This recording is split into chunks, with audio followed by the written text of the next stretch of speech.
Proddatur MLA Rachamallu Sivaprasad రెడ్డిపై TDP MLA అభ్యర్థి వరదరాజుల రెడ్డి ఘాటు వ్యాఖ్యలు చేశారు. నియోజకవర్గంలో ఎమ్మెల్యే రాచమల్లు ఆగడాలు పెరిగిపోయాయని విమర్శించారు. ప్రతి దానిలో అవినీతికి పాల్పడుతున్నారని, 1000 కోట్ల ఆస్తి కూడగట్టుకున్నారని ఆరోపించారు.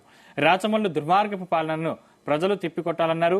వచ్చే ఎన్నికల్లో ఆయన తగిన బుద్ధి చెప్పాలని కోరారు వరదరాజుల రెడ్డి.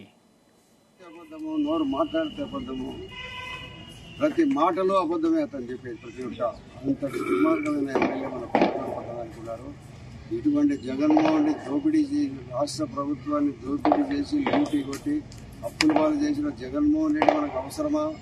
ఇటువంటి దుర్మార్గమైన రాచమల్లు ప్రసాద్ రెడ్డి మనకు ఎమ్మెల్యే అవసరమని ప్రజలు ఆలోచించాల్సిన సమయం ఆసన్నమైంది. ఎన్నికలు మే 13వ తేదీన జరుగుతాయి. ఈ ప్రభుత్వం మళ్ళా ఒకసారి వస్తే మనకు పుట్టుగతుల్లో గ్రామాలు వదిలిపెట్టి పోవాలి, వేరే రాష్ట్రాలకు తెలంగాణకు జరపాల్సినంత పరిస్థితి ఉండే పరిస్థితి.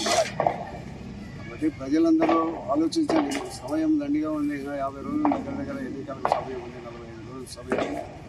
ఈ సమయంలో అంతా ఆలోచించి ఎవరికి ఓటు వేయాలా, ఎవరికి ఓటు వేస్తే మనకు రక్షణ ఉంటుంది, మానా ప్రాణాలకు ఎటువంటి ఇబ్బంది ఉండదు అనే పరిస్థితుల్లో మన ఎమ్మెల్యే గారు నిన్న కూడా చెప్పినాడు. ఒక్కడెక్కడైనా భూమి తీసుకునేట్టు కానీ, ఒక్క రూపాయల నాణ్యాన్ని తీసుకునేట్టు కానీ చూపిస్తే దేనికైనా సిద్ధమని. అప్పుడు చేయలేదా? చేయింది. నీకు 1000 కోట్ల ఆస్తి ఎట్టు వచ్చింది?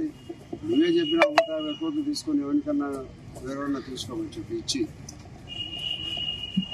నోరు తెరిస్తే అబద్ధము, నోరు మాట్లాడితే అబద్ధము, ప్రతి మాటలో అబద్ధమే అతను చెప్పేది. ప్రతి ఒక్క అంతటి దుర్మార్గమైన ఎమ్మెల్యే మన ప్రభుత్వం పట్టాలనుకున్నారు. ఇటువంటి జగన్మోహన్ రెడ్డి దోపిడీ చేసి రాష్ట్ర ప్రభుత్వాన్ని దోపిడీ చేసి లూటీ కొట్టి అప్పుల పాలు చేసిన జగన్మోహన్ రెడ్డి మనకు అవసరమా?